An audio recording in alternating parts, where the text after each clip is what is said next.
It's off the ball in Thurles following Cork's 123-120 win over Waterford in the Munster Senior Hurling Championship. Daithí Regan, former All-Ireland winner with Offaly and off-the-ball analyst.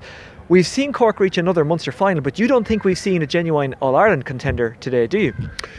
Not really, not the way they played today. I expected an awful lot more from Cork today. I expected them to win, but I expected them to have a go at a Waterford team that not a lot to play for.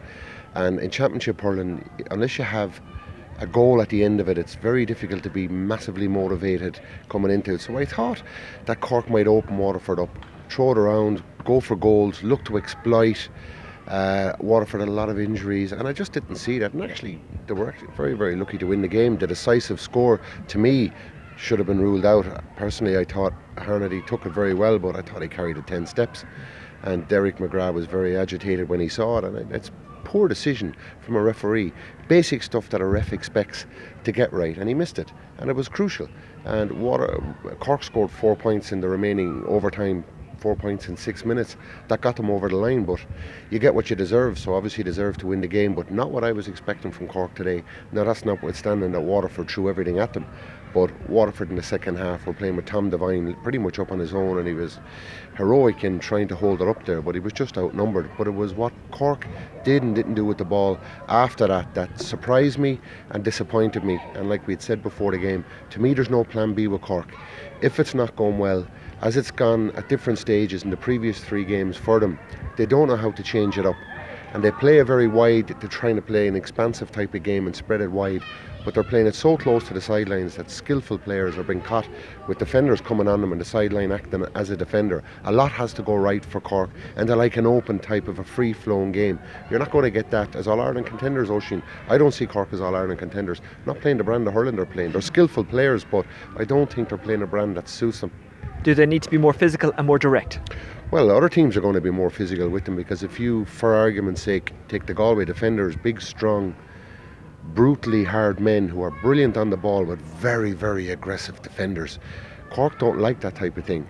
And then when you factor in Cork playing with the sideline so close to the guys receiving the ball in possession, I just don't see them physically breaking down the Galway defenders. Now, it may be good enough to beat Clare, and it may not. I think Clare will be much improved and have come on probably more than Cork have done since they played that game down in Porky Keeve. So they're a very skillful side. There's no doubt there's a great skill set there, but it's a lot of their hurling is just playing it from central positions out of fence into both corners, as opposed to maybe playing it more direct. They will be asked physically hard questions, that forward line that they have, and I don't know if the type of play that Galway bring to it, whether Cork can stand up to it. What about Derek McGrath? The Waterford manager didn't confirm after the game whether he's staying or going. He said, you know what, I don't want to take away from Brick Walsh. Today's Brick Walsh's day. I think he might still be down on the pitch. No, he's just gone, but he got some great love at the end of the game, and he was on the pitch for about an hour and a half afterwards signing autographs. But what a servant he has been to Waterford, and indeed hurling. He hasn't just improved Waterford, he's kind of improved the game as well, hasn't he? Well, he has, and there's been a great love from the national hurling public for Brick for a number of years, because you associate Waterford over the years with, and I know Derek McGrath hates it, you know, the team everybody loves, and they never win the elusive All-Ireland final, and Brick is synonymous with all of these things over the years. I mean, he wears his heart in his sleeve on the pitch, and he's just one of these guys, because of his humbleness, that hurling public just get attracted to him. He was the last guy leaving here this evening. His young son was with him, and for Cork people and Waterford people applauded him then when he left, an hour and 20 minutes after the game, and we seen him come out and literally take a last look around the fabled old stadium here. Derek McGrath has stated about him that he's probably the greatest team player that Waterford have ever had in their history, and if it's good enough for Derek McGrath to say that, who are we to disagree?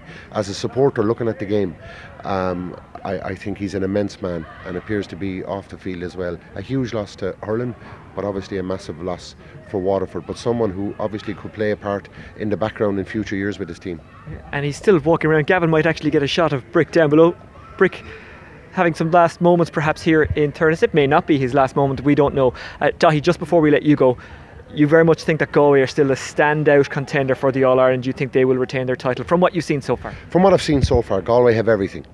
Other teams have more deficiencies, but to me Galway to date are by far the most complete team, because they have it every way. They have a panel, they have strength, they have a ruthlessness about them that I haven't seen in any other team. And they'll be asked questions at some stages in the championship, but I've seen nothing to deter me from the fact that I think Galway are the best team I've seen to date. Yes.